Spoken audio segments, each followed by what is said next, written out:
Hello everyone, welcome to Make Gaming Easy. Today in this video, I'm going to show you how to set travel down to full screen display. So without any further ado, let's get started. First of all, open Settings application. Now scroll down your screen and go to Apps option.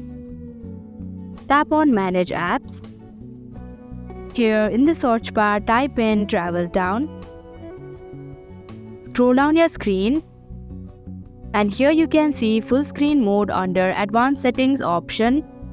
Now in order to set travel down to full screen display, you'll have to tap on the button of full screen mode option. So that is how you can set travel down to full screen display. Thank you for watching Make Gaming Easy. I hope this video was helpful to you. If it was, hit the like button and comment down if you have any questions or feedback.